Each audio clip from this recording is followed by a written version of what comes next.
Cảnh tượng bạn đang nhìn thấy chính là khoảnh khắc kỳ diệu khi bộ não con người bừng sáng. Tại sao có người chỉ cần liếc qua một công thức là hiểu ngay, trong khi bạn nhìn vào đề bài cả nửa tiếng vẫn không tìm được lối ra? Sự thật nằm sâu bên trong 86 tỷ tế bào thần kinh trong não. Những khoảnh khắc mà ta gọi là thông minh bất chợt thực chất chính là kết quả của sự kết nối giữa các neuron thần kinh. Khi bạn lần đầu tiên học vi tích phân, hàng tỷ tế bào thần kinh trong não như những người tí hon vươn ra hàng triệu cánh tay, cố gắng kết nối với các tế bào khác bằng các khớp thần kinh. Quá trình này đòi hỏi nhiều thời gian và nỗ lực. Một khái niệm khó hiểu cần được thần kinh lặp đi lặp lại nhiều lần, dò dẫm và thử nghiệm, cho đến khi mạng lưới thần kinh ấy kết nối hoàn chỉnh, và đúng vào khoảnh khắc đó, bạn ngộ ra, não bạn như được khai sáng.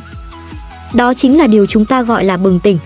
Giống như khi bạn học từ vựng tiếng Anh, lần đầu tiên học từ abandon có thể phải lặp đi lặp lại hàng chục lần, nhưng khi đã thành thạo, chỉ cần nhìn lướt qua là bạn hiểu ngay nghĩa. Bản chất là hệ thống thần kinh của bạn đã được nâng cấp và tiến hóa. Hệ thống này càng được sử dụng thì lại càng nhạy bén. Mỗi lần bạn ôn lại hoặc học điều gì mới là bạn đang gia cố và củng cố mạng lưới thần kinh. Các khớp thần kinh dày hơn và tín hiệu được truyền đi nhanh hơn, giống như nâng cấp đường truyền từ 2G lên 5G. Những người được gọi là thiên tài thật ra chỉ là những người không ngừng rèn luyện trong một lĩnh vực, khiến cho hệ thần kinh chuyên biệt phát triển như mạng nhện. Ví dụ, một nghệ sĩ piano có thể nhắm mắt chơi bản nhạc phức tạp, đó là vì các kết nối thần kinh điều khiển ngón tay của họ đã trở thành phản xạ không cần suy nghĩ.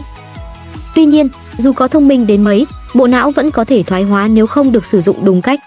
Nếu bạn suốt ngày chỉ lướt video ngắn, không chịu tư duy sâu, thì những kết nối thần kinh bạn đã khổ luyện mới hình thành sẽ dần suy yếu, như con đường nhỏ bị cỏ mọc phủ kín do không ai đi qua. Bạn có nhớ những bài thơ từng học khi còn nhỏ không? Chắc chắn là rất mơ hồ, đó là bởi các khớp thần kinh liên quan đã bị ngắt kết nối. Đây cũng là lý do vì sao não bộ dù chỉ chiếm 2% trọng lượng cơ thể, lại tiêu hao tới 20% tổng năng lượng, vì mỗi lần bạn tư duy sâu, các tế bào thần kinh đều đang hoạt động hết công suất. Và chính sự tiêu hao ấy lại là cái giá cần thiết để giữ cho trí óc bạn luôn minh mẫn, nhanh nhạy.